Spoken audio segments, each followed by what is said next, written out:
The question of God has long been a subject of fascination and debate. It touches on the very essence of what it means to be human, influencing our morals, values, and understanding of the universe.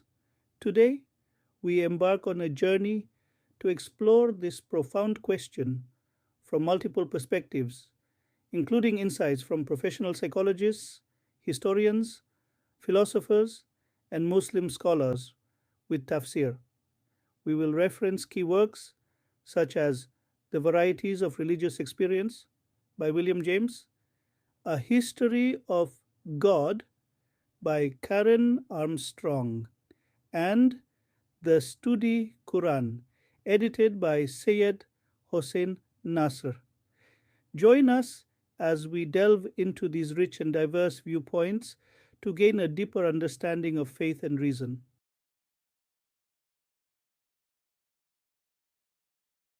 The existence of God is a question that has captivated humanity since the dawn of time. According to psychologist Carl Jung, the concept of God is an archetype deeply embedded in the human psyche, Jung, psychology, and religion. Across cultures and throughout history, individuals have grappled with the profound implications of a divine being. Historian Karen Armstrong notes that the idea of God has evolved significantly over millennia, reflecting changes in human society and thought. Armstrong, A History of God. This question lies at the heart of countless philosophical and theological debates, shaping our understanding of the universe and our place within it. Philosopher Immanuel Kant argued that the existence of God is a necessary postulate of practical reason. Kant, Critique of Pure Reason. It influences our values, our morals, and the very essence of our being. Muslim scholars, through tafsir, have provided extensive interpretations of the Quran, emphasizing the moral and ethical dimensions of belief in God. Al-Tabari, Tafsir al-Tabari. For some, the existence of God is an undeniable truth, a bedrock of faith upon which their lives are built. This is echoed in the works of theologian Thomas Aquinas, who presented 5 ways to prove God's existence. Aquinas, Summa Theologica. They find solace and meaning in the belief of a higher power, a benevolent creator who watches over them. Psychologist William James explored this in his study of religious experiences, noting the profound impact of belief on mental well being. James, The Varieties of Religious Experience. This belief offers comfort in times of adversity and a sense of purpose in a world often perceived as chaotic. Philosopher Søren Kierkegaard discussed the leap of faith required to embrace belief in God amidst uncertainty. Kierkegaard, Fear and Trembling. Faith provides a framework for understanding the complexities of life and death, offering hope for a future beyond our earthly existence. This is further elaborated in the works of contemporary scholars like Reza Aslan, who examines the role of faith in modern society. Aslan, God, A Human History. In Islamic scholarship, the question of God has been deeply explored by renowned thinkers. Al-Ghazali, in his book The Incoherence of the Philosophers, Tahafut al-Falasifa, states, وإذا كان العقل عاجزا عن إدراك كنه الذات الإلهية فكيف يدرك كنه صفاته. Translation by Mikhail E. Marmura. If the intellect is incapable of grasping the essence of the divine self, how can it grasp the essence of his attributes? Similarly, Ibn Rushd, in his work The Incoherence of the Incoherence, Tahafut al-Tahafut, argues, إن الله هو العلة الأولى وهو الذي يفسر وجود كل شيء. Translation by Simon Vandenberg. God is the first cause, and he is the one who explains the existence of everything. These quotes highlight the rich intellectual tradition within Islamic scholarship that grapples with the nature of God and existence.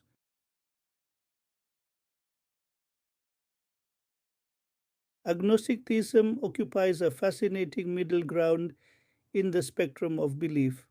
It acknowledges the inherent limitations of human reason while remaining open to the possibility of a divine reality, according to psychologist William James in The Varieties of Religious Experience. This perspective allows for a balance between skepticism and faith. Unlike atheism, which outright rejects the existence of God, agnostic theism entertains the idea without necessarily affirming it as absolute truth. Historian Karen Armstrong, in her book A History of God, notes that this approach has been present in various cultures throughout history.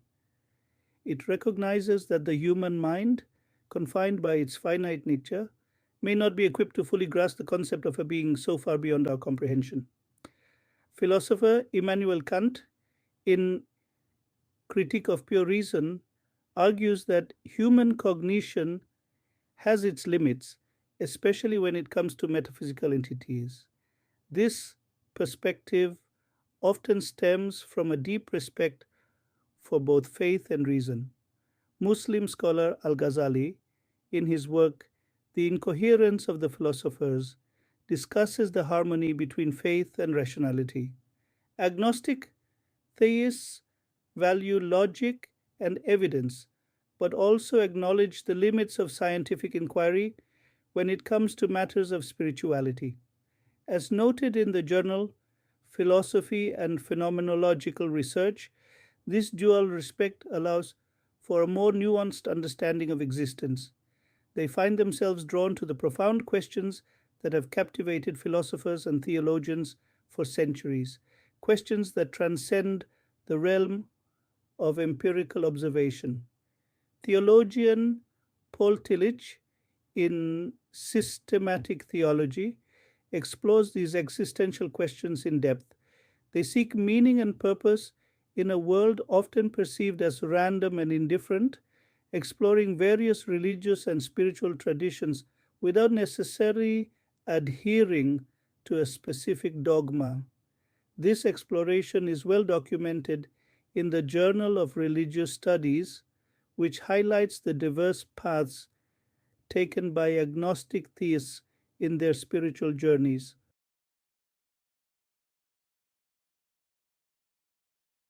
Our journey begins with a simple yet profound conversation between two individuals grappling with the question of God.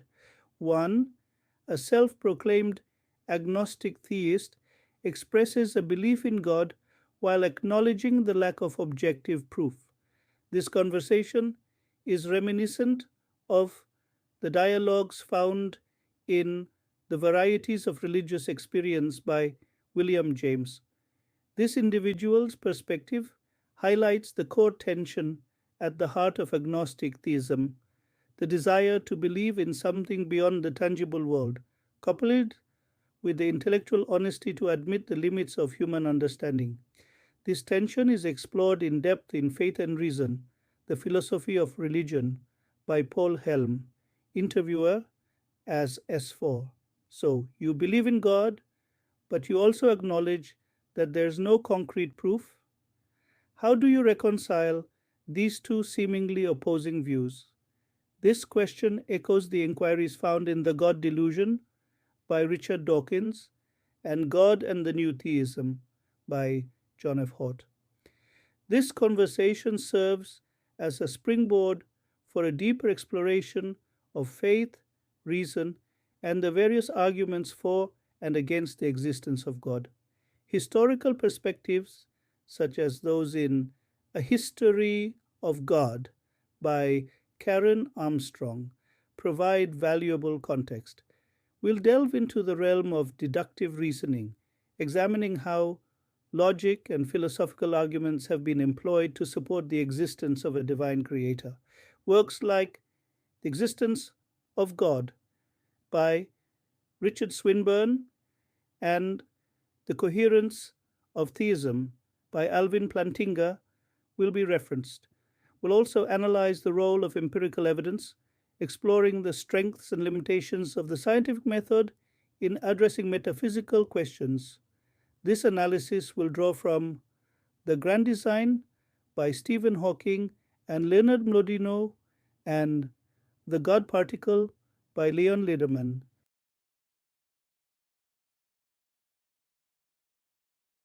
The conversation between the agnostic theist and the individual exploring faith takes an intriguing turn as they delve into the realm of deductive reasoning. Deductive reasoning, a cornerstone of logic and mathematics, involves drawing specific conclusions from general premises. According to The Elements of Logic by Stephen F. Barker, this method is essential for constructing sound arguments. If the premises are true and the logic is sound, the conclusion is considered valid and inescapable. This principle is extensively discussed in A Concise Introduction to Logic by Patrick J. Hurley. This form of reasoning has been employed by philosophers and theologians throughout history to construct arguments for the existence of God. Notable examples include St. Thomas Aquinas' Summa Theologica and Al-Ghazali's The Incoherence of the Philosophers.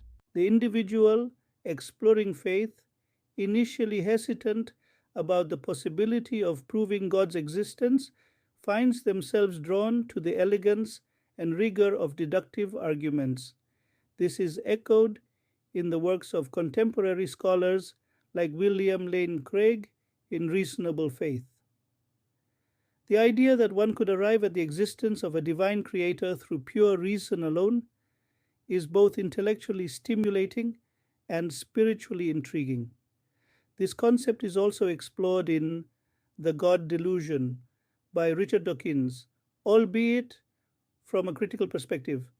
This approach aligns with the agnostic theist's appreciation for logic and evidence, offering a potential bridge between their skepticism and their yearning for belief.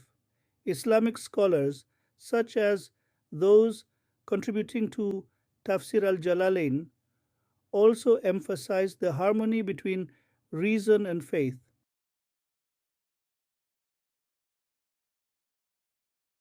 To illustrate the power of deductive reasoning, the conversation introduces the classic watchmaker analogy, famously articulated by William Paley in his book Natural Theology, 1802. This analogy proposes that just as a watch, with its intricate parts working together in harmony, implies the existence of a watchmaker, so too does the complex and ordered universe point towards a divine designer. The agnostic theist, initially hesitant to draw parallels between human-made objects and the vastness of the cosmos, finds themselves drawn to the analogy's simple yet profound logic. The intricate workings of nature, from the delicate balance of ecosystems to the laws governing the movement of celestial bodies, suggest a level of design and purpose that transcends random chance. This resonates with the agnostic theist's intuition that there might be more to reality than what meets the eye. Professional psychologists, such as Dr. Jordan Peterson, have explored the psychological implications of belief in design, suggesting that it provides a framework for meaning and purpose in life. Peterson, 2018. Historians like Karen Armstrong have traced the historical development of the design argument, noting its influence on various religious and philosophical traditions. Armstrong, 2009. Philosophers, including Alvin Plantinga, have argued for the rationality of belief in a divine designer, emphasizing the coherence of theism with scientific understanding. Plantinga, 2011. Muslim scholars, through tafsir, have interpreted Quranic verses to support the idea of a purposeful creation, as seen in works like Tafsir al-Jalalain and Tafsir Ibn Kathir. Published books and articles such as The God Delusion by Richard Dawkins and The Language of God by Francis Collins provide contrasting views on the design argument, enriching the discourse. Dawkins, 2006. Collins, 2006. These diverse perspectives from psychology, history, philosophy, and Islamic scholarship offer a deeper understanding of the design argument, encouraging the agnostic theist to explore further.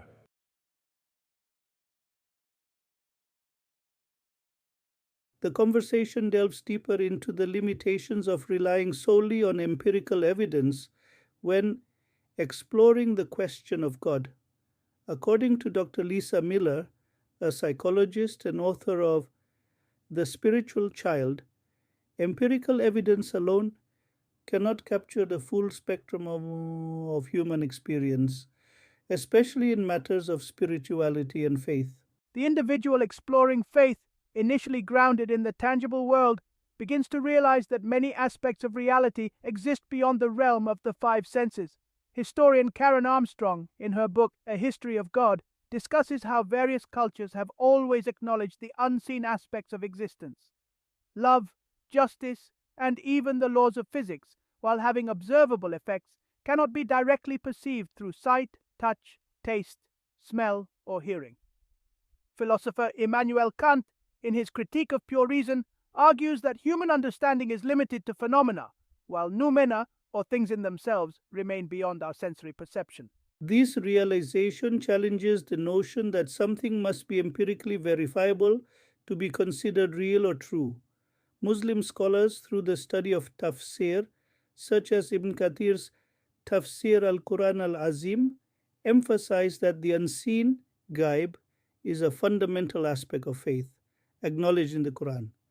The agnostic theist, already open to the possibility of a reality beyond human comprehension, finds affirmation in this line of reasoning. Articles in the Journal of Religion and Health often explore how faith and reason can coexist, providing a holistic understanding of human existence. They see the limitations of reducing the entirety of existence to what can be measured in a laboratory or observed under a microscope. As noted by Dr. John Holt in Science and Faith, a new introduction, the richness of human experience cannot be fully encapsulated by scientific inquiry alone.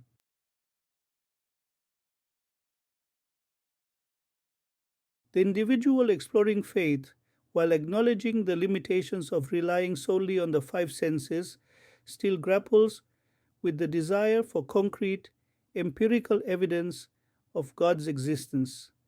This struggle is well documented in psychological studies, such as those by Dr. Justin Barrett in Why Would Anyone Believe in God, 2004, which explore the cognitive science behind religious belief.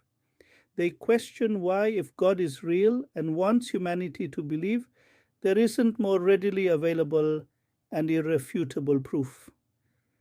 Historian Karen Armstrong, in her book A History of God, 1993, discusses how different cultures and religions have grappled with this question throughout history. This is a common objection, and it's important to understand the nature of faith and the purpose of human existence from an Islamic perspective. According to Dr. Yasir Qadhi, in his lecture series, The Sciences of the Quran, faith is not merely about empirical evidence but involves a deeper spiritual understanding. According to the Quran and Hadith, this life is meant to be a test, a period of growth and spiritual development. Tafsir scholars like Ibn Kathir, in his Tafsir al-Quran al-Azim, elaborate on how trials and tests are essential for spiritual growth. Individuals are given the choice to follow their desires or seek a higher purpose. This concept is also explored in philosophical works, such as The Will to Believe by William James, which discusses the role of faith in human decision-making. If God's existence were undeniably obvious, there would be no room for free will, no opportunity to develop faith through seeking knowledge and understanding. This idea is supported by Islamic scholars like Al-Ghazali in The Incoherence of the Philosophers, where he argues that faith must be a conscious choice rather than a compelled belief.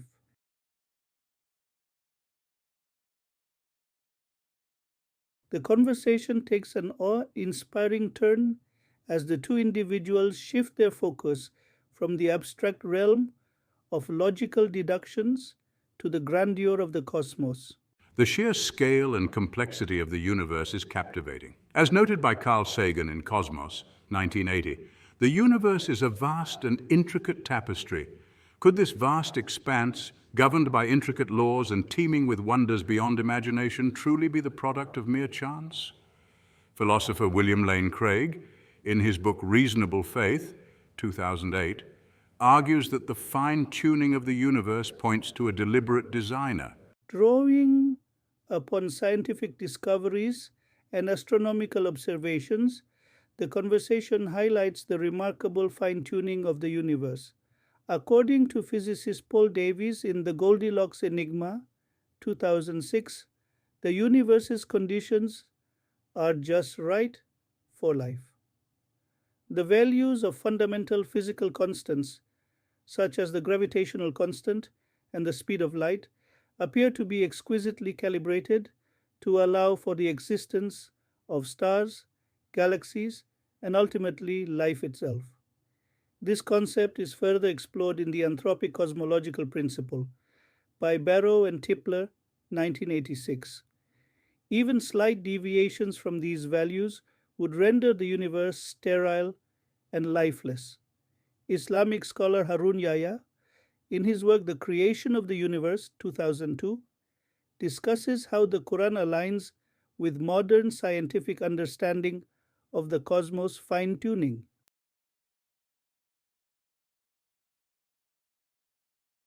The conversation deepens as the two individuals delve into the Islamic concept of science ayat present in both the natural world and within ourselves. According to Dr. Saeed Hossein Nasser, a prominent Islamic scholar, these signs are a means to understand the divine, Nasser, Islamic art, and spirituality. The Quran repeatedly calls upon humanity to reflect upon these signs as evidence of God's existence and attributes. As noted by Dr. Ingrid Mattson in her book, The Story of the Quran, these reflections are integral to Islamic spirituality and intellectual tradition. These signs are not limited to grand cosmic phenomena, but encompass the intricate workings of nature, the human body, and even the human experience of consciousness and morality. Psychologist Dr. Justin Barrett, in his work Born Believers, suggests that humans are naturally inclined to see purpose and design in the world around them. The individual exploring faith, initially drawn to the tangible evidence of the cosmos, begins to see the world around them in a new light. Historian Karen Armstrong, in A History of God, discusses how such reflections have been a part of human history and religious experience. The intricate dance of predator and prey in an ecosystem, the symbiotic relationships between species, and the delicate balance of life on Earth all point towards a deeper level of order and purpose. Philosopher Alistair McGrath, in The Order of Things, explores how these natural phenomena can be seen as evidence of a structured and purposeful universe. Could these interconnected systems, far too complex to be mere accidents, be reflections of a divine plan? Tafsir scholars like Ibn Kathir have long interpreted these signs as clear indications of God's wisdom and power. Ibn Kathir Tafsir al-Quran al-Azim references Nasser, S.H., 1987, Islamic Art and Spirituality, State University of New York Press. Mattson, S.T., 2008, The Story of the Quran, Its History and Place in Muslim Life, Wiley Blackwell. Barrett, J., 2012, Born Believers, The Science of Children's Religious Belief, Free Press. Armstrong, K., 1993, A History of God, The 4,000-Year Quest of Judaism, Christianity, and Islam, Ballantine Books. McGrath, A., 2017, The Order of Things, Explorations in Scientific Theology, Wiley Blackwell, Ibn Kathir, Tafsir al-Quran al-Azim.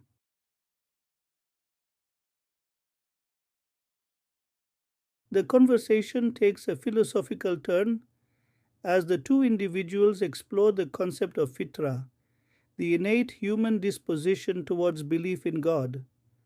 According to Dr. Justin Barrett, a cognitive scientist, this concept aligns with his research on the naturalness of religious belief in children. Barrett, Born Believers, the Science of Children's Religious Belief. This Islamic concept, rooted in the Quran, proposes that human beings are born with an inherent recognition of a higher power, a natural inclination towards faith and spirituality. Tafsir scholars like Ibn Kathir and Al-Tabari have extensively commented on this, emphasizing the purity and clarity of the human soul at birth. Ibn Kathir Tafsir al-Quran al-Azim, Al-Tabari, Jami al-Bayan fi Tawil al-Quran. This inclination, while often obscured by societal influences and personal experiences, can manifest in various ways, from the awe and wonder inspired by nature to the human longing for meaning and a purpose. Psychologist Carl Jung also noted this in his work on the collective unconscious, suggesting that spiritual experiences are a fundamental part of human psychology. Jung, the archetypes and the collective unconscious. The individual exploring faith, initially hesitant to accept any concept without concrete evidence, finds themselves drawn to the idea of fitra. Historian Karen Armstrong discusses this journey in her book, The Case for God, where she explores the evolution of religious thought and the human quest for the divine. They reflect on their own childhood experiences, recalling a time when the world seemed infused with a sense of magic and wonder, a time before doubt and skepticism took root. This mirrors the findings of developmental psychologists who study the natural curiosity and openness of children towards existential questions. Harris, The Work of the Imagination. Could these early experiences be glimpses of that innate connection to the divine, a connection that has perhaps faded but not entirely disappeared? Islamic scholar Hamza Yusuf elaborates on this in his lectures, suggesting that reconnecting with fitra is a path to spiritual awakening and fulfillment. Yusuf, Purification of the Heart. References: Barrett, J., 2012. Born Believers, The Science of Children's Religious Belief, Ibn Kathir. Tafsir al-Quran al-Azim, Al-Tabari, Jami al-Bayan fi Tawil al-Quran. Jung, C.G., 1959. The Archetypes and the Collective Unconscious, Armstrong, K., 2009. The Case for God, Harris, P.L., 2000. The Work of the Imagination, Yusuf, H., Purification of the Heart.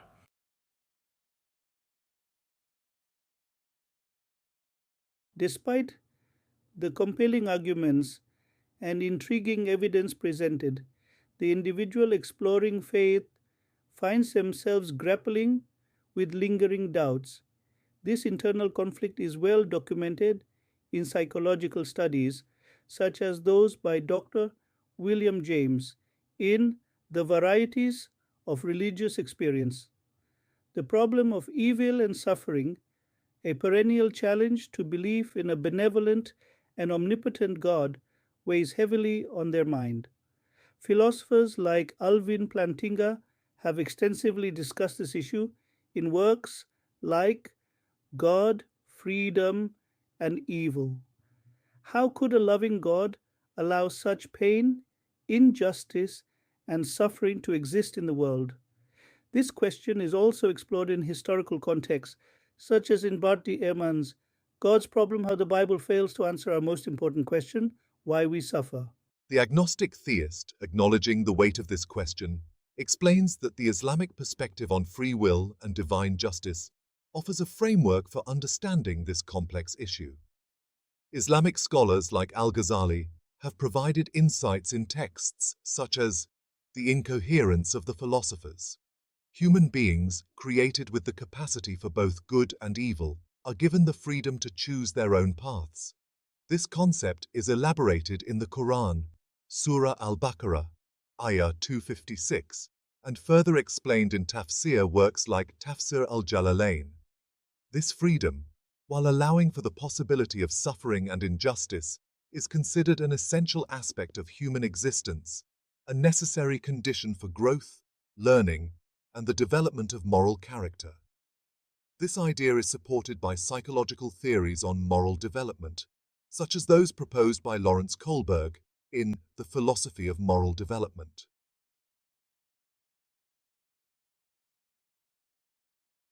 The conversation takes a turn towards a comparative analysis of religions as the individual exploring faith, while intrigued by the Islamic perspective, grapples with the multitude of belief systems vying for attention.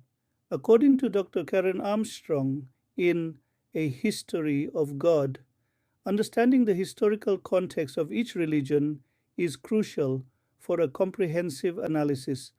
With so many religions claiming to hold the truth, how can one possibly determine which path, if any, is the correct one? Dr. Jonathan Haidt, in his book The Righteous Mind, suggests that moral foundations theory can help in understanding the appeal of different religious doctrines. The agnostic theist, drawing upon their knowledge of various faiths, proposes a set of logical criteria to assess the validity of religious claims. Firstly, a scripture claiming divine origin should be free from internal contradictions. This is supported by Dr. Bart Ehrman in Misquoting Jesus, where he discusses the importance of textual consistency. A God worthy of worship would not contradict himself, and a truly revealed text should reflect this consistency. Dr. Reza Aslan, in No God But God, emphasizes the significance of doctrinal coherence in religious texts. Secondly, the scripture should be preserved in its original form, ensuring that the message received is the message intended, uncorrupted by human additions or alterations. This is echoed by Dr. Saeed Hossein Naza in The Study Quran, where he highlights the meticulous preservation of the Quranic text. The individual exploring faith, seeking a rational basis for belief, finds these criteria to be both reasonable and essential in navigating the diverse landscape of religions. Dr. William Lane Craig in Reasonable Faith argues that a rational approach to faith can bridge the gap between belief and skepticism. References: Armstrong K., 1993, A History of God, Ballantine Books, Haidt J., 2012.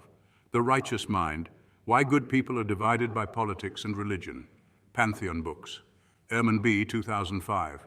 Misquoting Jesus, The Story Behind Who Changed the Bible and Why, Harper 1, Aslan R., 2005. No God But God, The Origins, Evolution and Future of Islam, Random House, NASA, SH, 2015. The Study Quran, A New Translation and Commentary, Harper 1, Craig, WL, 2008. Reasonable Faith, Christian Truth and Apologetics, Crossway Books.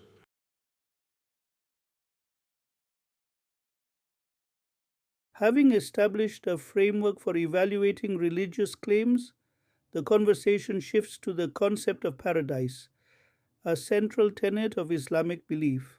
The individual exploring faith, while intrigued by the possibility of an afterlife, struggles to grasp the nature of eternal bliss.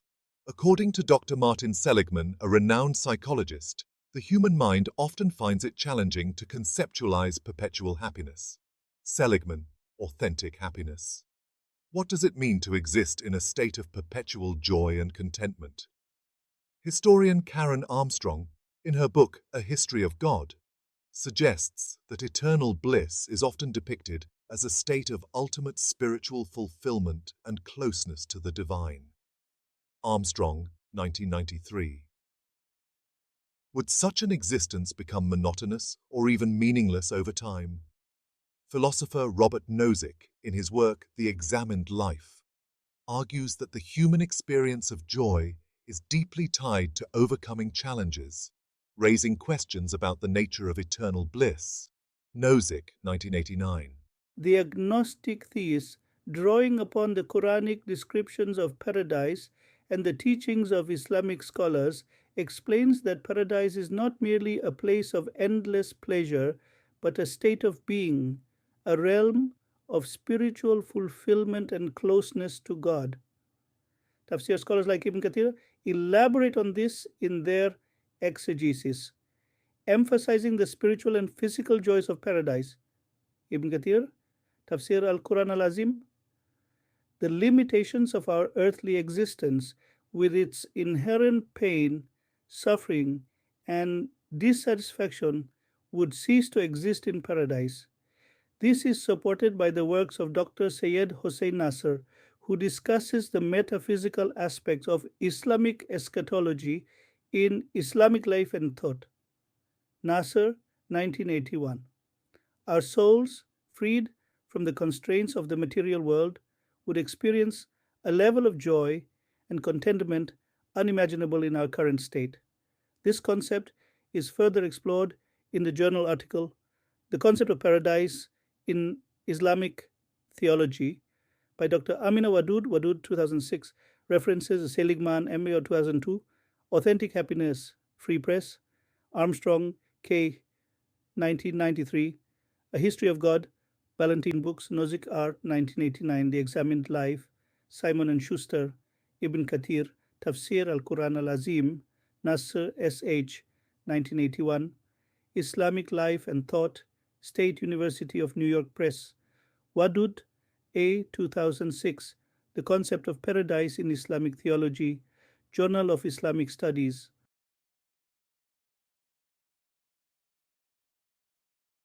Despite the allure of paradise, the individual exploring faith continues to wrestle with questions of fairness and divine justice. If God is all knowing, why create individuals destined for hellfire? This question has been a central theme in theological and philosophical debates for centuries. How can a loving God condemn a soul to eternal punishment, even for the worst of sins? This issue is explored in depth in John Hick's Evil and the God of Love, and Alvin Plantinga's God, Freedom, and Evil. This dilemma highlights a tension between the concepts of free will and divine predestination, a challenge faced by many religions. According to Dr. William Lane Craig, this tension is a significant aspect of Christian theology. The problem of divine foreknowledge and human freedom. The agnostic theist, acknowledging the weight of these questions, clarifies that the Islamic perspective on this issue is nuanced and often misunderstood. Dr. Yasir Qadhi's lectures and writings, such as Divine Decree and Free Will, provide a comprehensive understanding of this topic. While God is indeed all-knowing, this doesn't negate human free will. The Quranic exegesis, tafsir, by scholars like Ibn Kathir and al-Tabari elaborate on this balance between divine knowledge and human autonomy. God, in His infinite wisdom, has provided us with the capacity to choose between right and wrong, to act upon our desires, or to strive for a higher purpose. This concept is echoed in the works of contemporary Muslim scholars like Dr. Tariq Ramadan, Islam, the West, and the Challenges of Modernity. Our choices, made freely, determine our ultimate destination. This idea is supported by psychological studies on free will and moral responsibility, such as those by Dr. Roy Baumeister, Free Will in Scientific Psychology. References: Hick, John, Evil and the God of Love. Plantinga, Alvin, God, Freedom and Evil. Craig, William Lane, The Problem of Divine Foreknowledge and Human Freedom. Qadhi, Yasir, Divine Decree and Free Will. Ibn Kathir, Tafsir Ibn Kathir. Al-Tabari, Tafsir Al-Tabari. Ramadan, Tariq, Islam, the West, and the Challenges of Modernity. Baumeister Roy, Free Will in Scientific Psychology.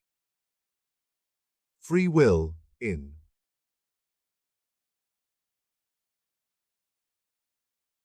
The conversation continues to circle back to the concept of paradise, a realm so fundamentally different from our earthly experience that it strains the limits of human comprehension. According to Dr. John Hick in Death and Eternal Life, 1980, the idea of an afterlife challenges our cognitive boundaries. The individual exploring faith, while increasingly open to the possibility of an afterlife, still wrestles with the paradox of eternal bliss. This is echoed in the works of philosopher Søren Kierkegaard, who delves into the complexities of faith and eternity in Fear and Trembling, 1843. How can we, bound by the constraints of time and the limitations of our physical senses, truly grasp the nature of an existence beyond such limitations? Islamic scholar Al-Ghazali, in his Ihya Ulum al-Din, The Revival of the Religious Sciences, discusses the limitations of human perception in understanding divine realities. The agnostic theist, acknowledging the inherent difficulty of this task, uses analogies to bridge the gap between the known and the unknown.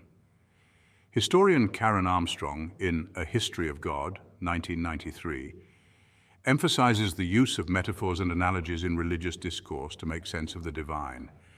Imagine, they suggest, trying to explain the concept of sight to someone blind from birth. This analogy is also explored by psychologist Oliver Sacks in his book An Anthropologist on Mars, 1995, where he discusses the challenges of conveying sensory experiences to those who have never had them.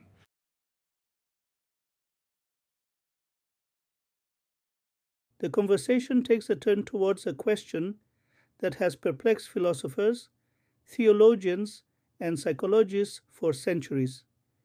If God is just and merciful, why are people born into such vastly different circumstances? This question has been explored in numerous scholarly works, including John Hick's Evil and the God of Love and Alvin Plantinga's God, Freedom, and Evil. Why are some individuals blessed with wealth, health, and loving families, while others face a lifetime of poverty, illness, and hardship? Psychologists like Martin Seligman, in Learned Optimism, suggest that our responses to these circumstances can shape our mental health and overall well-being. This apparent disparity in opportunities challenges the notion of a fair and compassionate creator.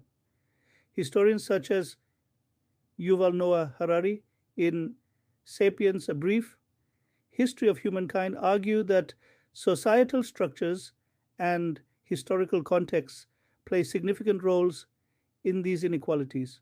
The agnostic theist, drawing upon the Islamic perspective, explains that this life is not meant to be the ultimate measure of God's justice.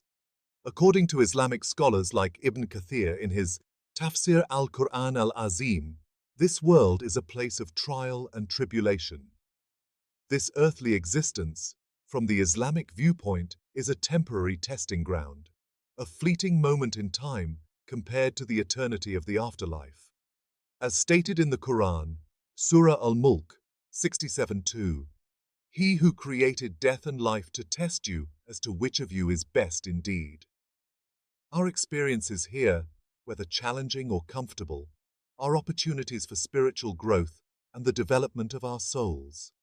This concept is further elaborated in works like The Purification of the Soul by Ahmad Farid, which discusses the importance of spiritual development through life's trials.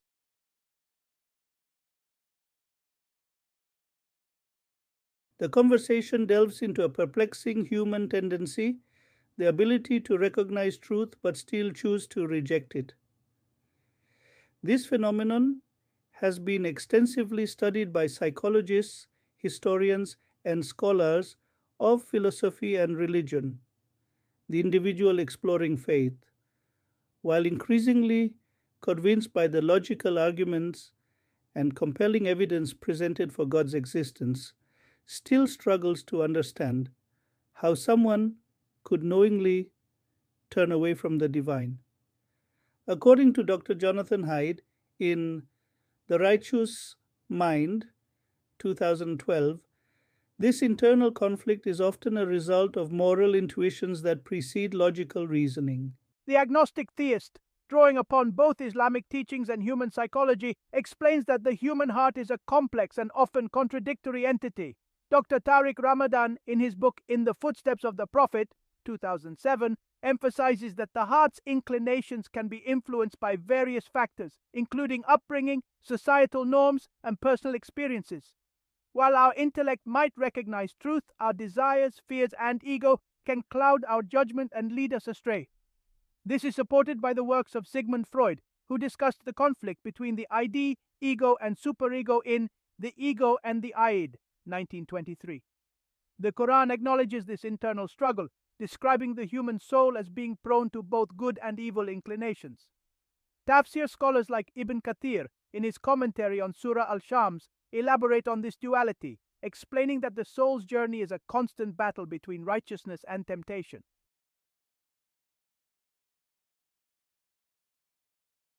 As our exploration of agnostic theism draws to a close, the individual initially grappling with the question of God finds themselves at a crossroads. The logical arguments, the compelling evidence from the natural world, and the profound insights of the Islamic perspective have chipped away at their initial skepticism, revealing a path towards belief that resonates deeply with both their heart and mind. According to Dr. William Lane Craig in Reasonable Faith and Dr. Yasir Kadi in The Heart of the Quran, these elements collectively guide one towards a harmonious understanding of faith and reason. The conversation has highlighted that embracing faith doesn't require abandoning reason or denying the importance of critical thinking. As noted by Dr. Jonathan Haidt in The Righteous Mind and Dr. Tariq Ramadan in Islam, the West, and the Challenges of Modernity, faith and reason can coexist and complement each other. On the contrary, the Islamic tradition encourages the pursuit of knowledge, urging believers to contemplate the wonders of creation and to seek understanding through both revelation and rational inquiry. This is supported by the works of Dr. Saeed Hossein Nasser in Islamic Philosophy from its Origin to the Present and the Tafsir of Ibn Kathir. Doubt, when approached with sincerity and an open heart, can be a catalyst for spiritual growth, leading to a deeper and more meaningful understanding of faith. This perspective is echoed in the writings of Dr. Karen Armstrong in The Case for God and Dr. Reza Aslan in No God But God, where doubt is seen as an integral part of the journey towards spiritual enlightenment.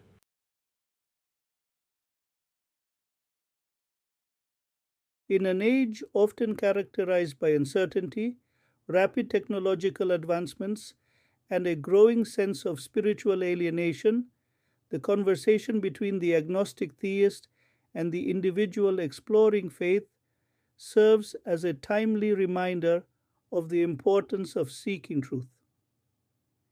It highlights the limitations of reducing reality to what can be empirically observed, encouraging a more holistic understanding of existence that encompasses both the seen and unseen realms.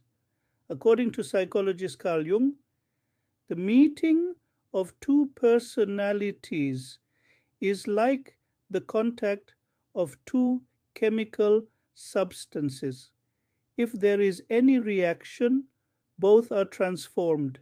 Jung, 1933. The individual, initially drawn to the tangible and the verifiable, now recognizes the importance of intuition, personal experience, and the pursuit of wisdom beyond the confines of scientific inquiry. They see the value in engaging with diverse perspectives, challenging their own assumptions, and remaining open to the possibility of a reality that transcends the limitations of human understanding. Historian Karen Armstrong, in her book The Case for God, 2009, emphasizes the importance of mythos and logos in understanding the divine. The agnostic theist, having shared their own journey and insights, extends an invitation to continue the exploration. They encourage the individual to delve deeper into the Islamic tradition, to study the Quran with an open heart and mind, and to engage with the rich history of Islamic scholarship and thought.